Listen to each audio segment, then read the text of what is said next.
Hello friends, you are welcome back to my channel. If you are new here, you are welcome. Thanks for being part of my friends. Today's video is going to be as quick as possible. I'm going to set up my bi-weekly budget. I know I'm getting paid and I have to set my budget up for my paycheck that is coming in. Normally, I set it ahead of time and I'm super excited that I'm doing this budget as simple as I can. Yeah, if you think that you've been trying a lot of stuff, a lot of budget, different way of budget, and it's not working for you, I urge you to try mine. It's the same concept that everybody's doing, but mine, I try not to complicate it. I try to make it simple as possible. I hope everybody's doing very well. So let's go ahead and let me show you what is going on. I have this one book that I do my budget. I'm trying to make my budget fit in one page.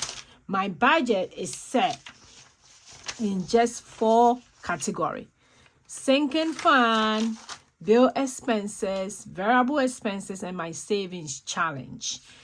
My savings challenges also go along with my investment because I do an investment as well. This year I did try to do some of investment and I've seen a great progress in it. Super excited about it. So I have only 4 categories, as I always say, and I make sure it fits in one page so I don't have to complicate myself doing this, doing that, and it's kind of like you get tired of doing your budget. So I try to do that.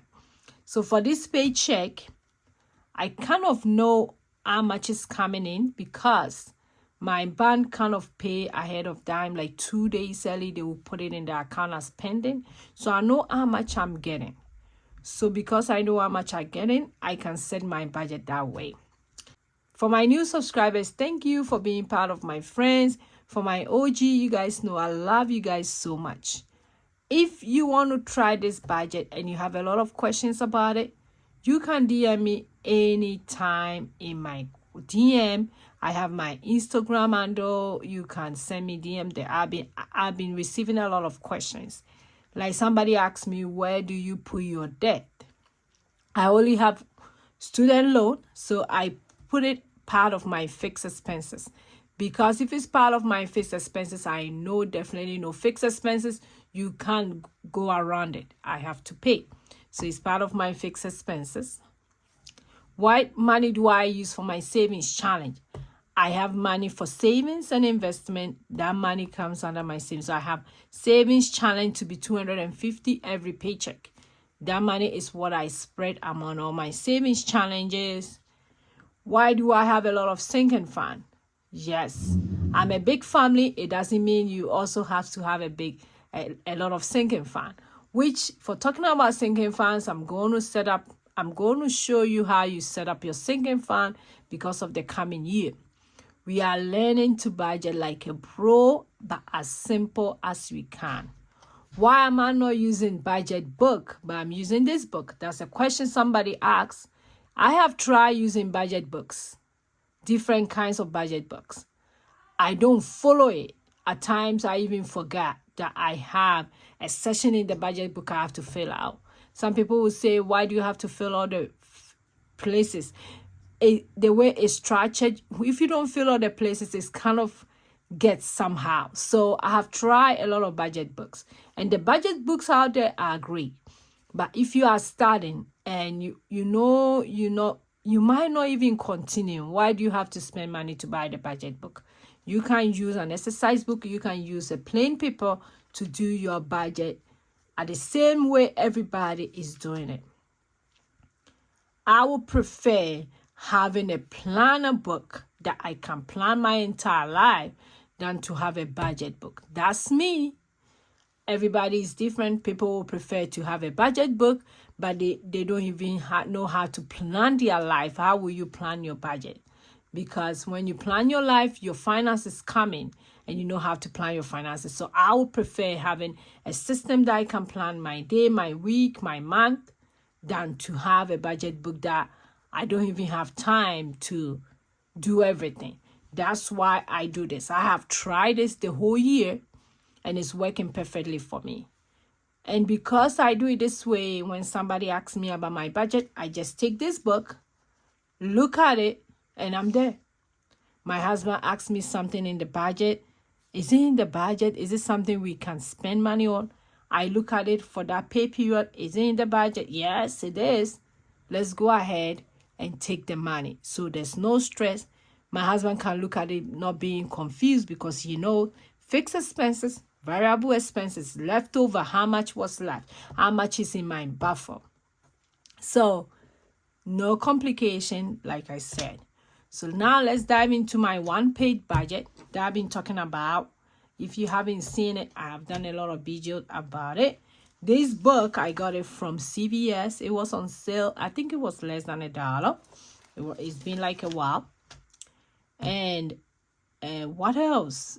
Just this book. And I have my pens. I went ahead and bought these pens from Amazon. It comes in a set of 8. It has different colors, and that's what I'm using. So, not to complicate stuff for myself, I said 2025 is going to be as simple as like nothing. Nothing is going to stop me from doing my budget because I have the system in place. You also can do different way and have your system in place. Telling you, it's a life changer when you know where your money is going.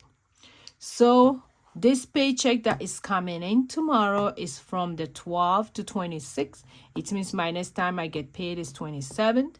My income that is coming in that I know I can budget because I have to pay my tithe. I normally have to take money for other little stuff. So the money I can budget with this pay period is $3,250. This is the amount I'm going to budget with. Out of the $3,250, I have my bill expenses, variable, sinking fund, my savings, and investment. Okay.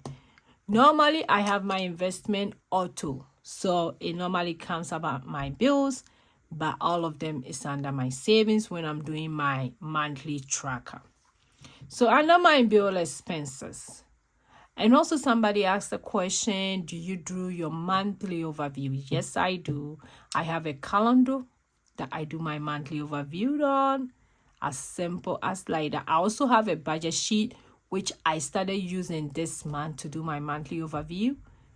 It's like Apple sheets, numbers. It's in Apple numbers that I'm using. I got a sheet from one of the YouTubers, which was free.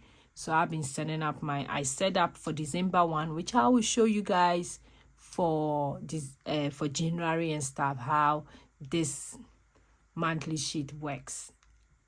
I will leave the link when I show it. I'll leave the link in my bio so that you guys can also go grab it for free. He made it for free for everybody. And I love that guy. He's an accounting person and he talks about a lot of stuff that I've been learning. So for my bill expenses, I have under my mortgage. My mortgage is a split bill. So this paycheck we are getting $1,200. I have my debt, which is $735. I normally do extra. On top of that, my monthly payment is $535. So I'm doing extra of $200. My sister get $50. Car insurance is getting $50. We have a different way of paying our car insurance. My Apple Pay get $40. Kids insurance get $100. Upcoming activities get $50. So when I add all these up, it's get to $2,225. So when it comes to my leftover, it's gonna be $3,250 minus $2,225. So let's see how much is left. Like I said, if you have any question, leave in the comment or you can DM me. I'm so ready to answer all the questions. I've been getting a lot of questions about this, and that means that a lot of people are paying attention and they are ready to take care of their budget coming new year. So I'm excited when I get questions. So the amount left is $1,025. So $1,025. I have my variable expenses, which is next. My variable expenses, my allowance, which is for me, get $20. Gift, which is the same as blessing, get $20. Grocery, get 300 for 2 weeks. We're a big family. That's not even quite enough, but we kind of manage around this. And I'm super excited that I have my mom, my sister managing this money for us. Gas is 50, household get 200. It means we go to Sam's Club or Costco for the 2 weeks. My pets, we have 2 pets. They are Turtles, Flash and Lucky. They get 20. Date nights, dining out is the same as eating out, get $10 each. Normally my husband kind of chip in. He doesn't spend a lot of money, so he kind of chip in his allowance to do all this stuff. So I don't put a lot. Shopping, we go to other stores apart from grocery, get 50. My nails, beauty get 20. Miscellaneous get 20. My nails and beauty, for my nails, I'm trying to do it myself this year. So I already have everything that I'm doing, but I'm saving this in case I need something. For beauty, I have my sister doing my hair for now. If I want to go do my hair and I have to pay a lot, this money that I'm saving will go towards that. Miscellaneous is when I forget about something. This money, one of my favorite category when it comes to my expenses is my miscellaneous. And I do have miscellaneous too in my fixed expenses as well, because I have a lot of kids. Most times I forgot to put something for that paycheck, and it saves me a lot. So when I add everything, it's 720. So my leftover for after the variable expenses, 1,250.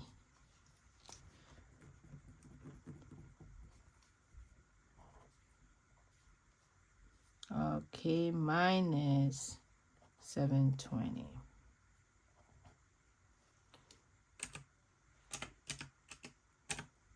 So $11,305. Then when it comes to my savings and investment, this paycheck, I'm putting 250 under my savings challenges. It means I'm going to spread it out in all the savings challenges that I'm doing. And that one, we get 205 minus 250. So minus 250. So 250. So 305 minus 250. Then we have 55. Left. Mostly when it's getting to the end of the year, I don't normally cast off my sinking fund a lot. It's something that I've decided to do because most of the sinking funds are due coming year. The one that were due this year, we've already spent the money, and we are kind of resetting again. Which I'm going to show you in my videos how I do my sinking fund, what is sinking fund, how to calculate your sinking fund, and how I do calculate my sinking fund. So my leftover is that I didn't put nothing in sinking funds for this pay period. So my leftover would be $55 minus nothing. So I still have $55. And if you've been following me for a long time, you definitely know where this $55 is going. It's going to my buffer. So for my buffer is getting $55. I'd like to change the color a little bit.